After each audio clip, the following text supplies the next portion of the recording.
Hello. Hello, Halloween time.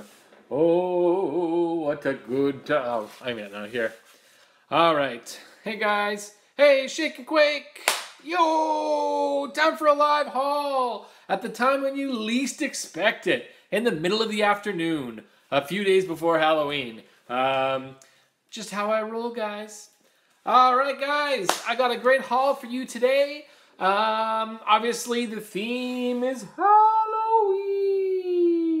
Halloween haul time.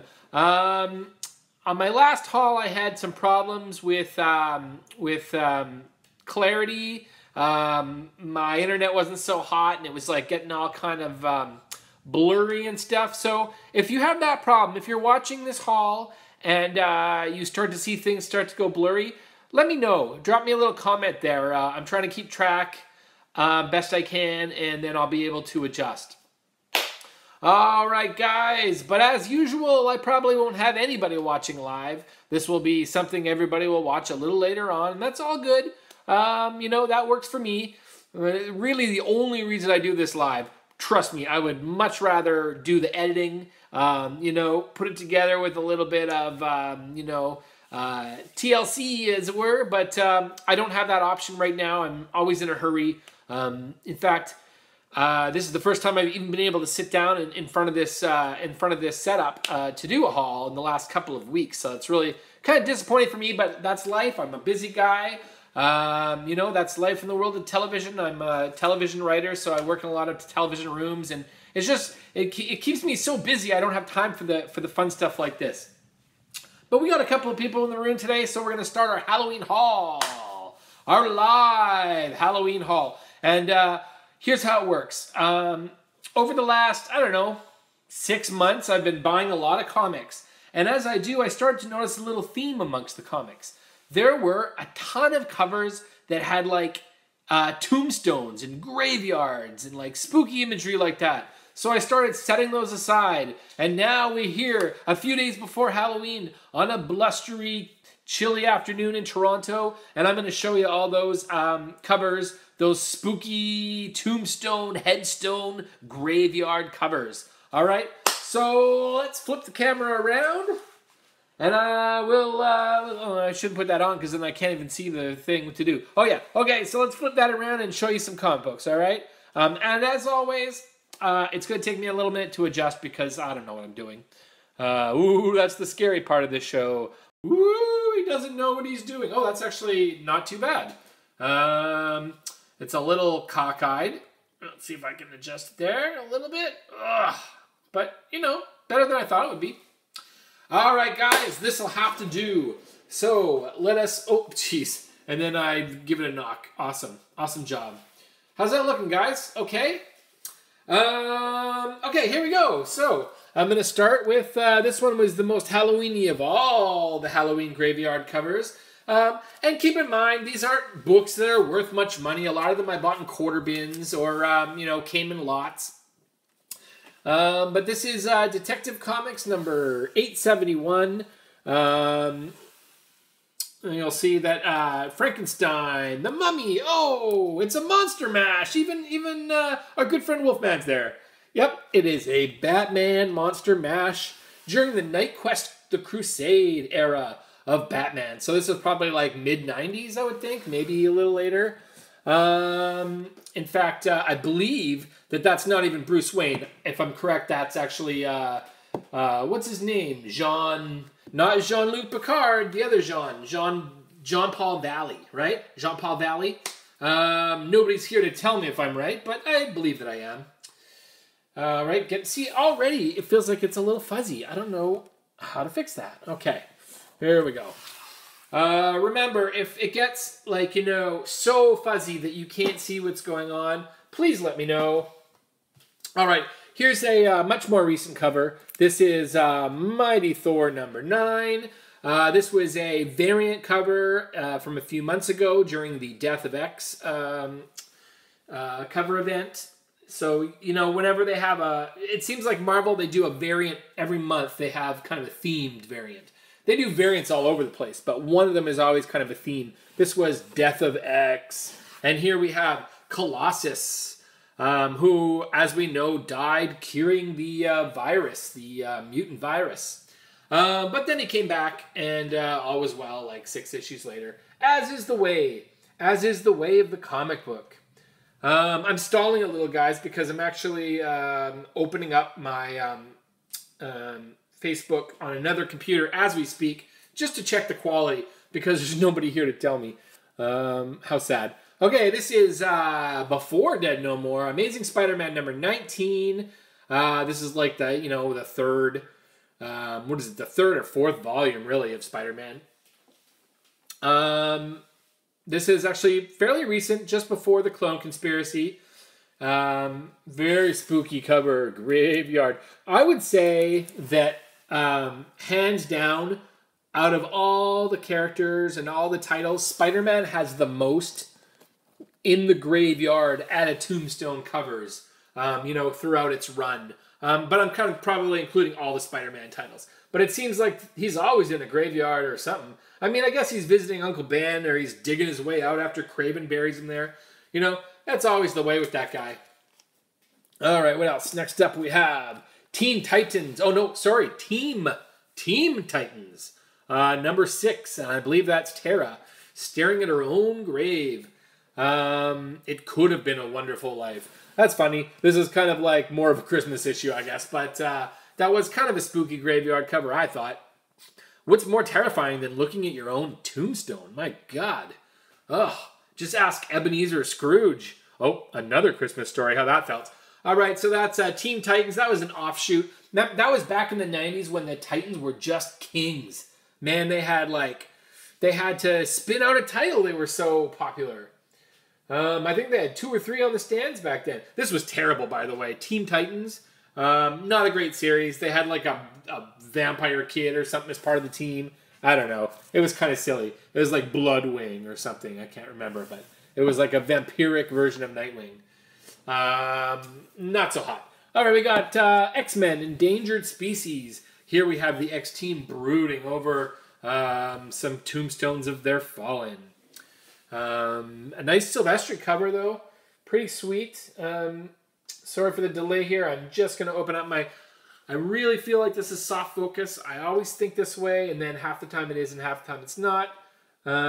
This is like the growing pains of a live show, I guess, that I just can't seem to keep, like a really great focus. That's not too bad. Not too bad. I can read those names okay. At any rate, X-Men also have a ton of these covers. Just like every second issue has a Graveyard in it. Let me see here. Oh, you know what? I'm an idiot. I went to the wrong place. I'm trying to do 2 things at once, and it's not going well, guys. So let me put up another cover. Another one of them Spider-Man covers I was talking about. Amazing Spider-Man Grim Hunt. And nobody puts Baby in a corner, and nobody puts Spider-Man against a tombstone like Kraven. He's always in the Graveyard when Kraven's around. All right, let me do some shout-outs to all the people in the room. Oh, there's nobody. Well, that was easy. All right, let's see what else is going on here. I'm just opening up a window on my computer, guys, because I just want to see if the quality's here. Because I'll shut it down if it's all like blurry and stuff. I did a whole video that was kind of like half blurry last time, and it didn't go well. I wasn't too happy about it. Let's see here. Okay, well that's looking pretty good. I got it up now, guys. Yeah, all right, let's rock and roll here. Am I live? Am I live? Here, I'm just gonna switch over to my face, guys. Let's see here. Oh, how you doing? All right, it's the Halloween haul. We're showing some Halloween Graveyard covers and having a good time doing it. All right, guys, back to the haul. Who's in the room with me? Say hello. I know there's someone there lurking. All right, here's another Graveyard cover. Buck Rogers, Faithful Son, Exploring Always. This is an extreme close-up of a tombstone. Not so spooky, but still qualifies as a tombstone cover. You guys ready for yet another Spider-Man tombstone cover? Amazing Spider-Man, The Gauntlet. It begins. This is a variant cover. Not sure who did this one, but I love it. It's just beautiful. And here we can see the tombstone. He's lying in the mound of grass and dirt that makes up a grave. Spooky. Oh, we're alone in the room again. I did not hold that guy's interest or that girl's interest. My apologies, but we soldier on. Next up, we have The Flash, The Black Flash, part 2 of 3. In loving memory. I guess Linda died in this version. It must be like, you know, an Elseworld or something. Or oh no, I remember this story. Yeah, he kind of reversed this, didn't he? Regardless, the Black Flash has appeared on the Flash TV, the CW Flash TV show. This is from my all-time favorite era of Flash, the Wally West era. And I can't believe I have to call that an era now because he's, you know, Barry Allen's back. Doing his boring Barry Allen thing. Boo! Bring back Wally West. He's the best. West is best. West is best. Let me hear you chant, nobody. All right. Here's another Halloween kind of cover that I really love. Although it's for Mother's Day, really, it's still got that spooky Halloween vibe. Martha Wayne, beloved wife and mother. A nighttime shot of Bruce Wayne at her grave. What a great series this is, guys. If you haven't read Batman The Long Halloween, it is worth finding and worth checking out. It never kind of shot up in value the way it could have, but man, it is a great read. If you can find the trade, high recommend on that one. Here's a cover that makes me sad, guys. Another spooky Tombstone cover. This cover makes me so sad, and it is kind of, there's a lesson here to be learned about putting people's names on tombstones, because sadly, Mr. Steve Dillon did in fact pass away, I believe late last year. Appendicitis. Didn't realize he had a burst appendix. They didn't catch it in time, and we lost one of the greats. You know, he was so instrumental to Hellblazer. He was so instrumental to the Punisher relaunch during the Marvel Knights phase. Absolutely tragic. So when I saw this cover, it actually made me a little, you know, a little sad. But also, I really enjoyed this era of Hellblazer. You know, Garth Ennis and Steve Dillon always made a terrific team. Anything they did was worth reading. This issue and this run absolutely included. All right, next Tombstone cover, guys, is 52, week 52. It ends here, and it did with the life, spoiler, I'm afraid, the life of the elongated man. Ralph Dibny was no more. He went out in the best, most awesome way, but he went out nonetheless. You know, Ralph Dibny, the elongated man, one of my all-time favorite characters. I don't know why, I don't know what it was about him. I guess because he was kind of a stretchy Batman. You know, he was... There's always like, is Batman the world's greatest detective, or is Elongated Man the world's greatest detective? Well, I choose Elongated Man. A great unsung hero. One of the few heroes who's never had his own ongoing series. Think about that for a minute. Never had his own ongoing series. Check out this cover of other heroes. I believe, I'm actually not sure who this is in the corner down here. Who's that? Is that Corey from the Teen Titans, maybe? Everyone else on this page, except for Corey, but she's had the Teen Titans, has had their own ongoing series. Every one of them. Every one of them. I'm not sure Renee Montoya Question did, but the Question did. Back when it was Vic Sage. Okay, what else we got here? We got, Firestorm, Here Lies Ronnie Raymond. Ooh, what a shame. And it looks like he carved his own name into that tombstone. Identity Crisis, of course, Firestorm did die for a while. I can't remember if Ronnie Raymond ended up coming back. Who's the current Firestorm? Is it Ronnie Raymond again? Or is it Jason Roosh? I'm not even sure. I can't remember. Maybe you guys know the answer to that. I actually really like Ronnie Raymond's series, Fury of Firestorm. One of my favorite all-time series. But you know what? Jason Roosh, pretty cool Firestorm. So I had no complaints when he took over. Here's a fun old Power Pack with the New Mutants guest starring. Power Pack, they're talking about maybe doing a Power Pack TV show or something like that. I don't know. This was kind of like a kid's comic. Not to say I didn't enjoy it, and not to say I didn't collect it, because you know what? I did. I have every issue. But you know, not a super awesome title as a grown man to read. Loved it when I was a teenager. Let me just... It seems like the camera's focusing right here, or right here. And then as it goes back, it gets a little bit foggy. But you know what? I can't really go back any further or bring it any too much closer. But I think you can see that pretty good. So what are you complaining about? It's a free show. All right, what else we got here? Oh, you're going to like this one. It is Marvel 2-in-1, The Thing and Warlock, number 63. This is, of course, The Thing's anthology title. It ran for about 100 and, I don't know, 10 issues. Is that right? Around there. I never have the facts, guys. I'm always wrong, but I believe that was just over 100 issues. Maybe 100 was the last issue. I don't know. I think it went a few above that, but, you know, what do I know? Give me a break, guys. I'm doing my best here. So, I guess Adam Warlock. It was buried on some distant planet, and he is now making a comeback, everyone. He is on his way back. What a treat. All right. What else? Well, you'll see like a theme here. A lot of dead heroes bursting out of graves. Here's another one. Avengers West Coast. The return of the original Human Torch. This is Avengers West Coast number 50. You can see the graveyard below. I don't even know why he was buried, because, you know what, he's not human. He's an android or a robot or something. Just dismantle him. That's not very nice, is it? Do you want to see another robot burst out of a grave?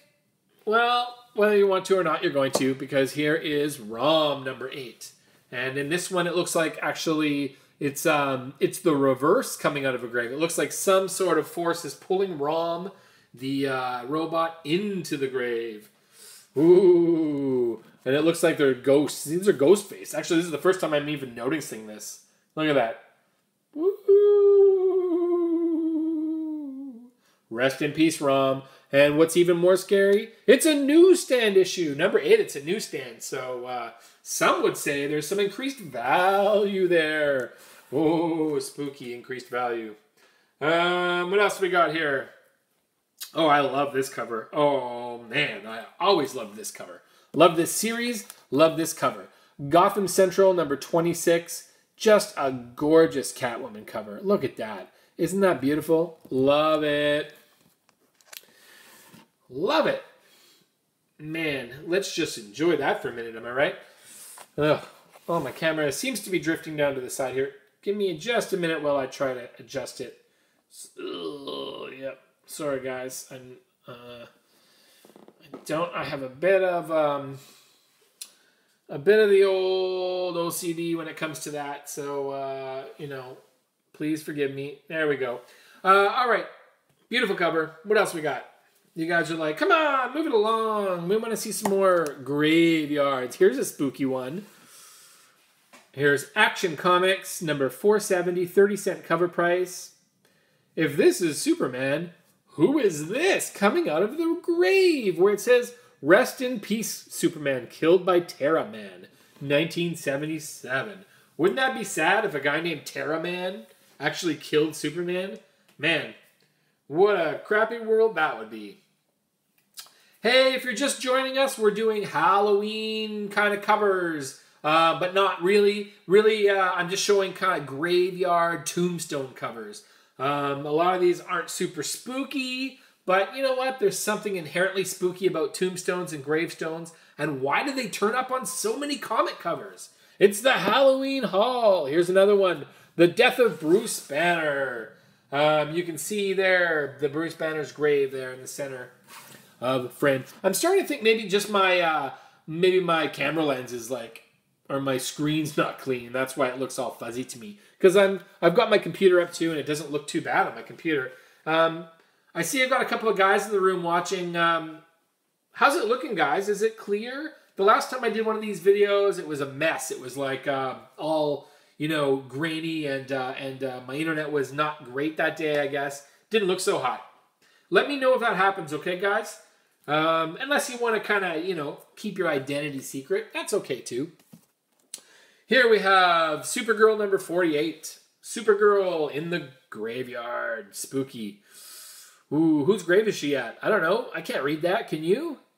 So this is number 48. This is during the Peter David run. Actually, I believe Peter David wrote every single issue of this run. And it was pretty great. This was during the era when Supergirl was actually a creature known as Matrix, who took on the shape and form of Supergirl, but was actually not. I think, though, at some point she forgot she was Matrix, and then after that just became Supergirl full-time, I think. Anyways, this ran for like 100 issues, not quite, maybe 80 issues or something. And then Peter David, at the end of his run, brought back another Supergirl, who was actually Kara. And then they wiped it all from continuity and started a new Supergirl altogether, which I always thought was a shame. I thought Peter David really got the short shrift because, you know, this version of Supergirl, she was around for like 10 years, maybe longer, and I thought she was awesome. Another Tombstone cover for Halloween. The Punisher. There's no way out of the graveyard. No way out for the Punisher. Ooh, there he is. So Punisher number 8. Remember when these were like, you know, there was some value? This is probably a $20 book at one time. Now, nothing. Punisher, strangely, one of the few titles in Marvel that has no real secondary market value. There's a couple of issues. A couple of one or two here or there. But I mean, unlike a lot of the other titles, it is very hard to find a key in Punisher. But man, great reading. Great reading. What else we got here? Oh, here's a more recent one, guys. Great Lakes Avengers. Here lies Mr. Immortal. I actually like the Great Lakes Avengers are awesome. I'm really sad that their new series only lasted like 7 issues. I don't know what it is, why people can't appreciate just a funny title. You know, everything's got to be like so doom and gloom. And the comedy titles are always the ones that don't last, you know? It's a real shame. This was such a quality, great title. It had some great heart. Just loved it. Sad to see it go. All right, what else we got here? Oh, here's a very spooky title. Saga of the Swamp Thing. What's spookier than swamps, my friends? Lots of stuff. But for today, we're looking at this swamp because there's a graveyard in it. Maybe not right in the swamp, but off to the side a little bit. Pretty cool. What does this say on this tombstone? Let's see if we can make out this. CV65. Does that have significance? I don't know. I haven't read this issue for a long time. I'm not sure if it does or not. All right. Another title that is very appropriate for Halloween. Finally. We got ourselves Morbius, the Living Vampire. A bit of an oxymoron there. Living vampire, kind of like jumbo shrimp. But Morbius is indeed technically alive, it seems. Here he is in the graveyard as some shambling mounds with guns have popped out, presumably to surprise him and take him down. Morbius beware, the hard cases are out to raise the dead. Well, Morbius isn't dead. It's already been established. He's a living vampire, so I guess he's got nothing to worry about. All right, what else do we got here? The Further Adventures of Indiana Jones, number 29. I love this title. I love it. Indiana Jones, one of my all-time favorite characters. 3 great movies and 1 stinker. Yes, that's right. Even Temple of Doom is an awesome, awesome movie. I love it. Probably the one I've seen the most, actually. It's the most fun. Well, the first one's, you know, the best, of course. But, man, I love me some Temple of Doom. I saw it when I was a kid, so, you know, maybe a lot of the more ridiculous things kind of flew over my head, and I forgive them now. Regardless, Further Adventures of Indiana Jones. I think this series ran for about 36 issues. It is dirt cheap, guys. This is like an 80s series. It used to have a little bit of value back in the day, but that dropped off. These are all, you can get everything, even number 1 for $1 or $2. And I think that's awesome because I like getting comics for $1 or $2. I also think it's sad because, man, this is an 80s Indiana Jones title. It should cost you $20, $30 for that #1 issue. What a bummer. What else? Well, maybe this should be more of a Remembrance Day cover, since it's clearly a soldier's graveyard. But here's New Adventures with the 10th Doctor, Doctor Who #9. It seems the TARDIS has indeed landed. Yes. Oh, yeah. Indiana Jones is heavy with Steve Ditko artwork as well. From my good friend Gene Paul Ace Peter. Kiss is in the house. Yeah, absolutely. A lot of awesome art. I mean, there isn't a dud cover, I don't think, in this entire series. Absolutely beautiful. I mean, so much going on. Look at this. It's spooky enough, but then, like, you see all these guys, like, lurking. Look, this guy with a cleaver. That's awesome. Oh, man. Such a great cover. All right. But I digress. Where were we? Oh, yes. Doctor Who. David Tennant. He's my favorite Doctor Who still. Really miss him as Doctor Who. Show has never really recovered since that time. You know, yeah, sure. Matt Smith is not bad, but some of my favorite episodes were definitely during this era. All right. Let's see what other spooky covers we have, guys. Today is our Halloween haul. We're showing off gravestone covers. Oh, whoa, hey, it's the Uncanny Kyle Waka. Hello, and hello to you, sir. Great to see you. Welcome to our Halloween episode, where we look at gravestone covers, the haul from beyond the grave. I'm about halfway through here. You'll have to watch the first half another time, bud, but I got lots more to go here. I was just saying, I can't believe... you are great. I can't believe how many of these... I'm glad to hear you're great, man. Glad to hear it. Good to see you. Good to see you, Kyle. Good to see everyone in the room. You know, I never expect to see anyone kind of pop in here when I'm doing my live shows because I do them in the middle of the afternoon when I get my lunch break. But, you know, it's awesome to have you here.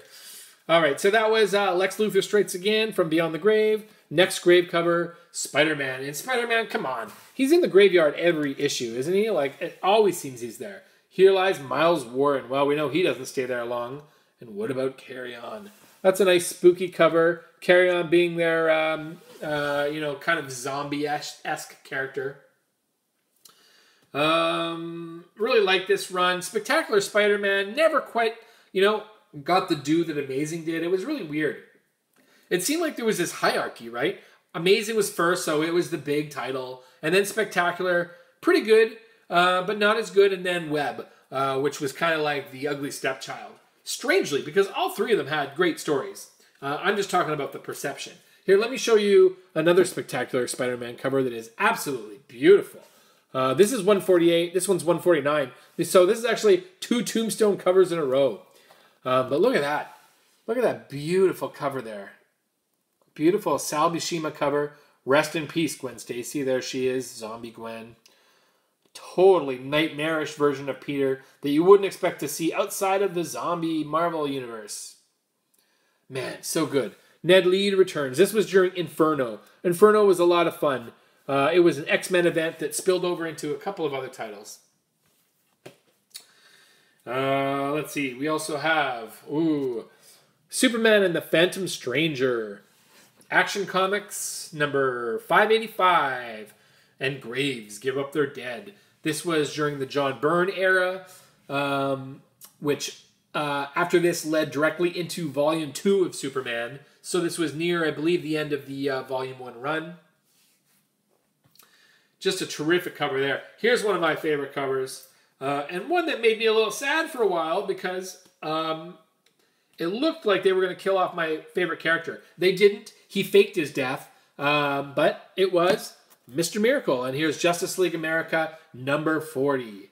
Mr. Miracle, rest in peace. And you know who the cover artist on this issue is? Who can guess? Really quickly. It's not that obvious from looking at it. But it's a fan favorite cover artist in the early days of doing covers. Also did the interior art. Used to do the interior art back then. Who can guess? Come on, there's a couple of you here. Who's got it? Man, no, not Brian Bolland, Kyle. No, it's Adam Hughes. This is an Adam Hughes cover, believe it or not. And it is gorgeous. And look, if you look up here in the corner, you'll see that Adam Hughes did the interior art as well. Art by Hughes and Marzin. Yeah. Nobody ever shows this cover as an Adam Hughes cover. And nobody ever shows his run. He did probably around 20 comic book run on Justice League before he became the Catwoman guy. This was about, this was, late 80s when these were coming out. So it was before Adam Hughes was Adam Hughes. But man, these are beautiful covers. I don't care what you say. I was a fan of his even back here. The rest of you are on the bandwagon as far as I'm concerned. That is absolutely gorgeous. But Kyle, you wouldn't be wrong to say Brian Bolland, because that is my my other favorite cover artist, and he does beautiful work as well. And this, you're not wrong. Like, this does have some Brian Bolland qualities to it. All right. What else we got? Ooh, this is a good one. Very spooky. It's Tales of the Teen Titans.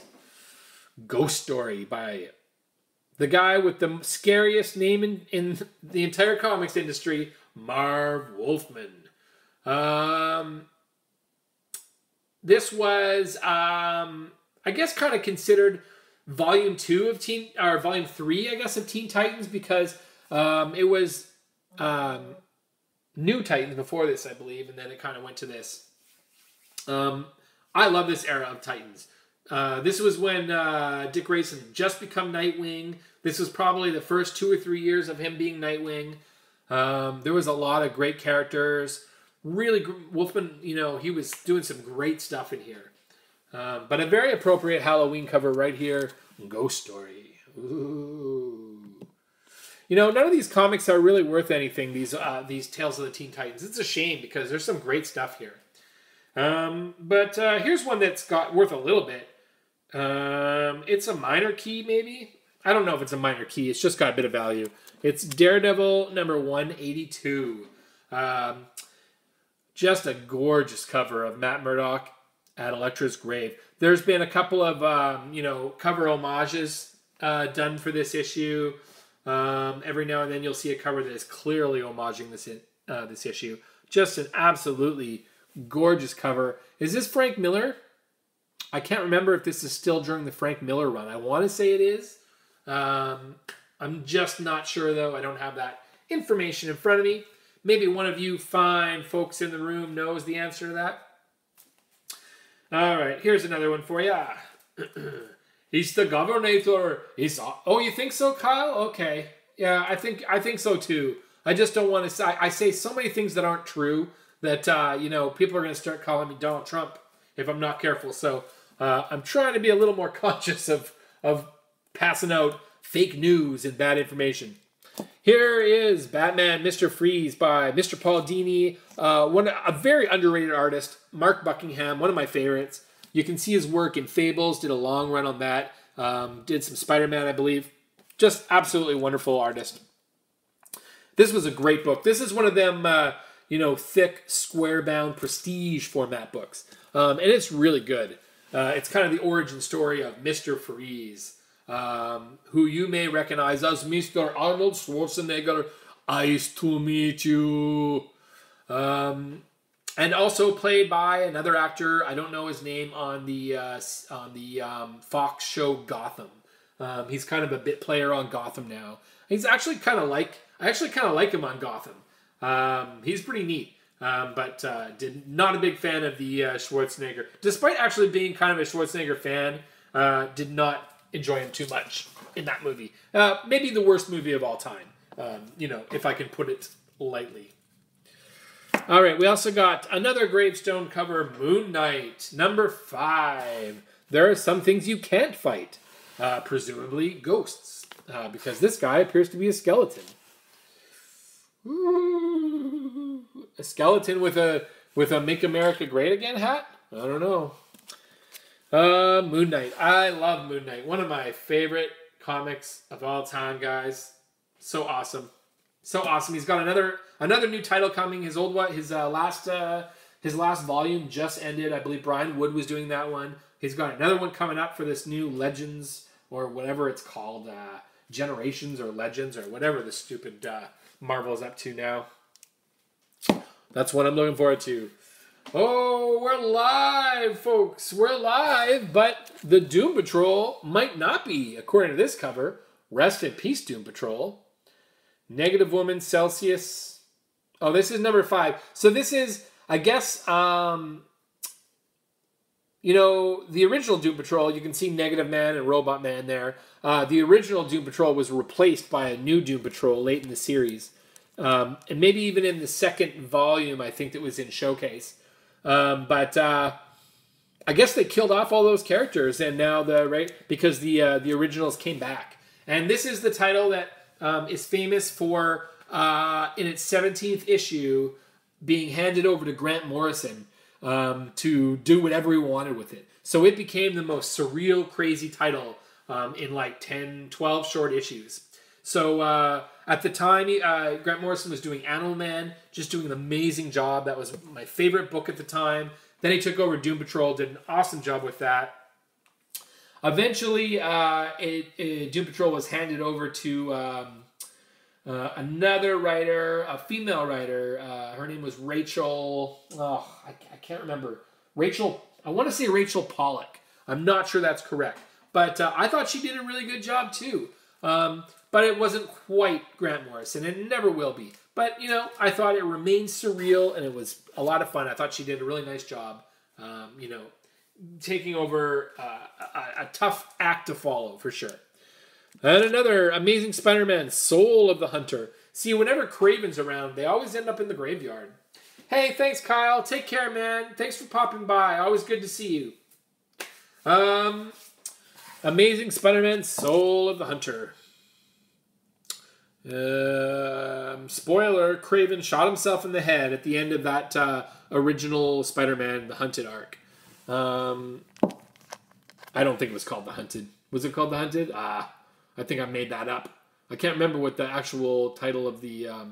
was it Death? Death of the Hunter? I can't remember. Anyways, Soul of the Hunter. Here it is. All right, we're looking at spooky graveyard covers as part of our Halloween haul series. And it is a series of 1, guys, because this is it. So here we have Detective Comics 610. Again, I don't love when comic creators put their names on the tombstones. Luckily, these two, Grant and Greyfogle, are still with us.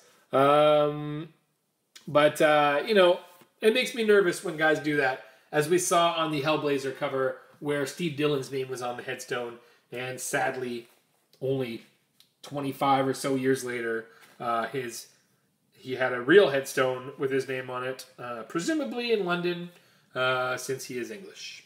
Poor guy. We miss you, Steve Dillon. We really do. Fury. This was a Max title. Garth Ennis doing his version of Nick Fury. I didn't love this. I didn't love his take. It was a little harsh for me. But I love this cover. Hard to tell that he's in a graveyard, maybe, but he's in a snowy graveyard. You can see all those tombstones. Oh, man, just beautiful composition on that cover. Just love it. All right, what else do we have here? What other crazy graveyard covers do we have? We have Action Comics, number 507, 40-cent cover price. Just a really cool cover. My foster father was buried years ago, right here, next to Ma Kent. So why is there no trace of the grave? Because I'm still alive, son, and standing right behind you. I'm sure that's not what his voice sounds like, but, you know, that's what I gave him. Ooh, what a mystery. I'm going to read that one, I think, after this video is done. That looks really cool. I'm not sure, I've read all my comics, but a lot of these I just picked up, recently, so I don't think I've read that one. All right, we got Ghostbusters, The Other Side, issue number 2 from IDW. Love this cover. Love it. Sadly, that middle Ghostbuster no longer with us. Yes, Sadly, we lost Harold Ramis a couple of years ago. Very, very tragic. Lost a battle to a disease. I can't remember which one. They're all horrible. And he was gone too soon, sadly.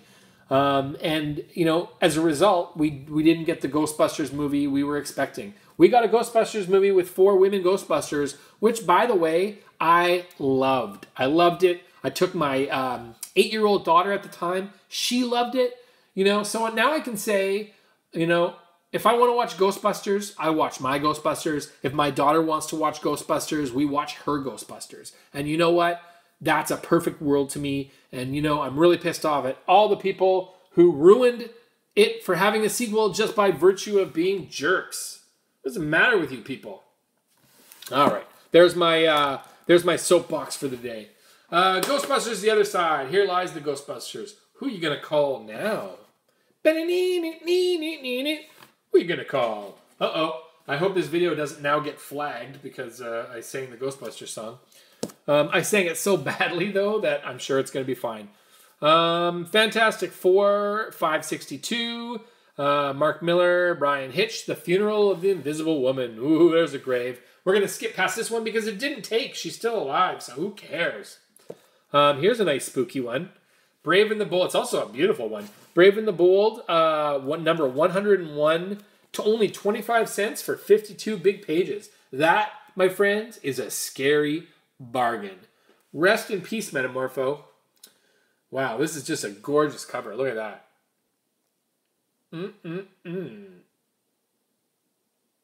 Man, I love this cover. Just beautiful. Good comic, too.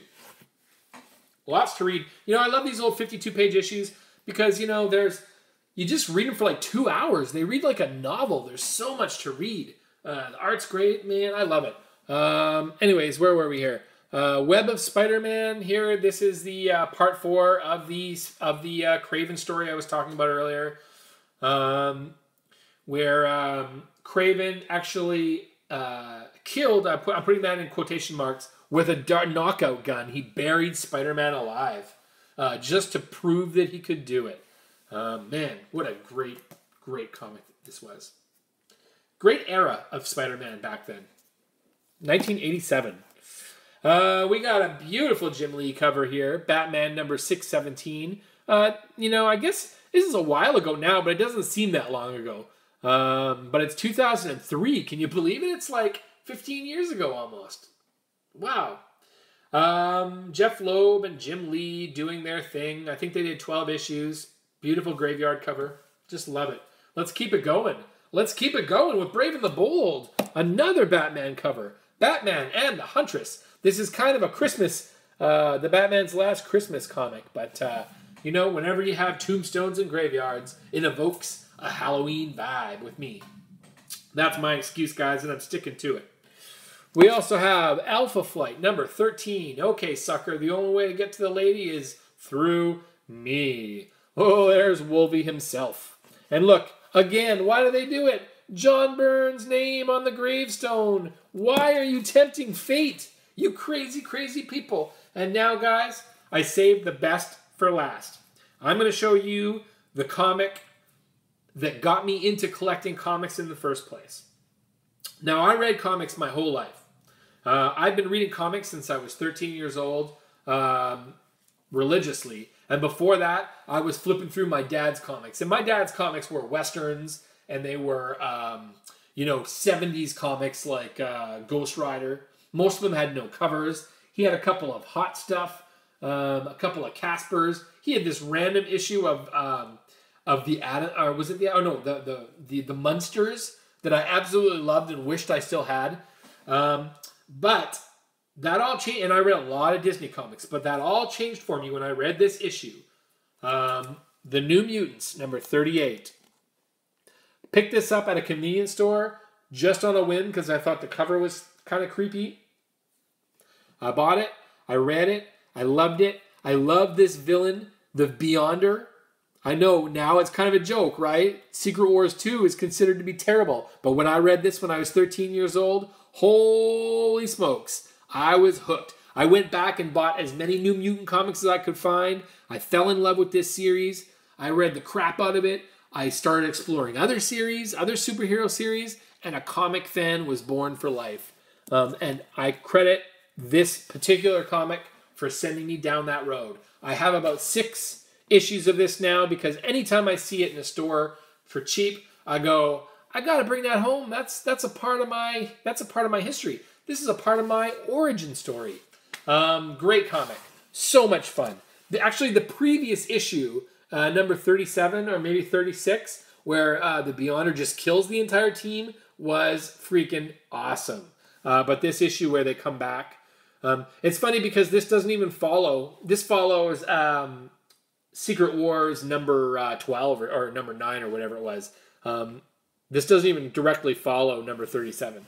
But man, dug it. Dug the characters. Oh, woo! Oh, I'm getting excited just talking about it. All right, guys. You know what? I think I'm out. I think I'm out of comics that have tombstones for this year. Man, it was so good to see you guys. Oh, it's Halloween. The Halloween haul. Thanks for sticking with me, the couple of you that stayed. Hope to see you again soon. I think the video was actually okay quality this time, so hopefully, you know, I don't have to delete it. Thanks so much, guys. Have a happy and safe Halloween, and I'm going to see you again as soon as possible. I'm the Near Mint Nerd. This is I Got Issues. Leave me a message, you know, hit like, definitely subscribe if you're new, and I will see you next time.